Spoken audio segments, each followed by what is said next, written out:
تصور کریں ایک ایسے شخص کا جس کے غصے کی دہشت سے بڑے بڑے جرنیل کانپتے تھے، جس نے صرف 8 سال حکومت کی، لیکن ان 8 سالوں میں اس نے سلطنت عثمانیہ کا نقشہ 2.5 گنا بڑا کر دیا۔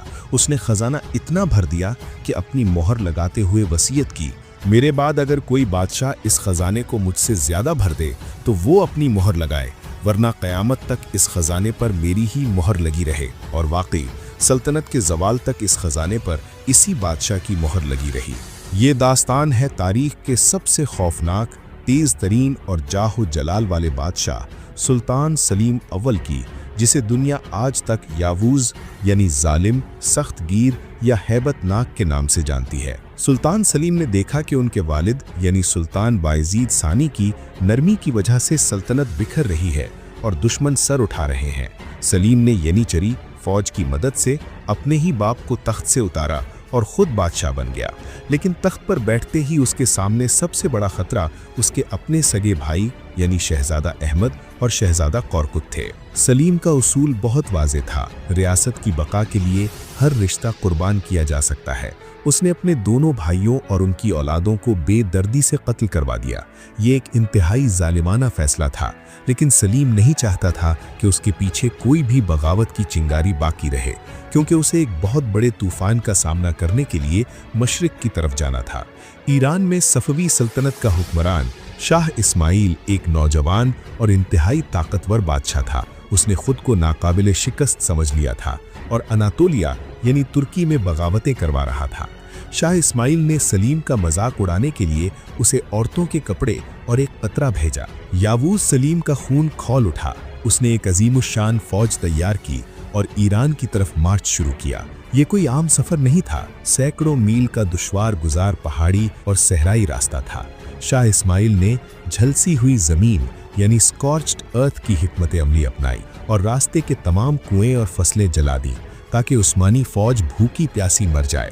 سلیم کی اپنی فوج یعنی ینیچری تھک کر بغاوت پر اتر آئی۔ سپاہیوں نے سلطان کے خیمے پر تیر برسائے اور واپس چلنے کا مطالبہ کیا۔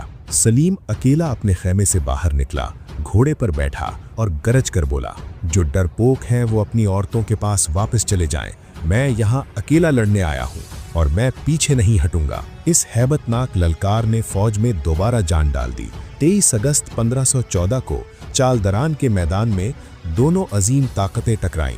شاہ اسماعیل کے پاس دنیا کے بہترین اور تیز ترین گھڑ سوار تھے، لیکن سلیم کے پاس ایک ایسا ہتھیار تھا جس نے جنگ کا نقشہ بدل دیا، توپیں اور بارود۔ سلیم نے بیل گاڑیوں کو زنجیروں سے باندھ کر ایک دیوار بنا دی اور ان کے پیچھے اپنی توپیں چھپا دیں۔ جب صفوی گھڑ سواروں نے اندھا دھند حملہ کیا تو عثمانی توپوں نے آگ اگلنا شروع کر دی۔ صفوی کی فوج کٹ کر گرنے لگی۔ شاہ اسماعیل خود زخمی ہوا اور میدان چھوڑ کر اتنی تیزی سے بھاگا کہ اپنی سب سے پیاری بیوی تاجلو بیگم اور اپنا سارا خزانہ وہیں چھوڑ گیا۔ سلیم نے صفویوں کے دارالحکایت تبریز پر قبضہ کر لیا۔ مشرق کا غرور خاک میں مل چکا تھا۔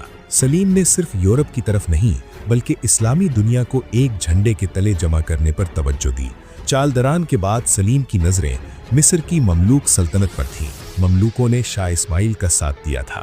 1516 میں مرج دابق کے مقام پر سلیم نے مملوک سلطان کو شکست دی اور شام فتح کر لیا۔ اب اگلی منزل قاہرہ یعنی مصر تھی، لیکن مصر پہنچنے کے لیے صحرائے سینا کو پار کرنا تھا۔ یہ صحرا اتنا خوفناک تھا کہ کہا جاتا تھا کہ یہاں پر پرندے پر مارے تو جل جاتے ہیں۔ تاریخ میں صرف چند جرنیلوں جیسے سکندر اعظم نے ہی اسے پار کیا تھا۔ سلیم نے اپنی فوج کو صحرا میں اتارا۔ سخت گرمی اور ریت کے طوفان تھے۔ اچانک فوج نے دیکھا کہ سلطان سلیم اپنے گھوڑے سے اترے اور پیدل چلنے لگے۔ وزیر حیران ہوئے کہ بادشاہ پیدل کیوں چل رہا ہے۔ جب وزیروں نے پوچھا تو سلیم نے روتے ہوئے جواب دیا، کیا تمہیں نظر نہیں آ رہا؟ میرے آگے آگے 2 عالم کے سردار حضرت محمد صلی اللہ علیہ وسلم پیدل چل رہے ہیں، میں ان کی موجودگی میں گھوڑے پر کیسے سوار ہو سکتا ہوں؟ یہ عقیدت اور جنون تھا جس نے عثمانی فوج کو صرف 13 دن میں وہ موت کا صحرا پار کروا دیا۔ 1517 میں ردانیہ کی جنگ میں سلیم نے آخری مملوک سلطان تومان بے کو شکست دی اور مصر فتح کر لیا۔ اب اس فتح کے ساتھ ہی ایک تاریخی واقعہ رونما ہوا۔ عباسی خلیفہ نے خلافت کی ذمہ داری اور تبرکات، جس میں نبی کریم صلی اللہ علیہ وسلم کا خرقہ مبارک، تلواریں اور پرچم شامل تھے،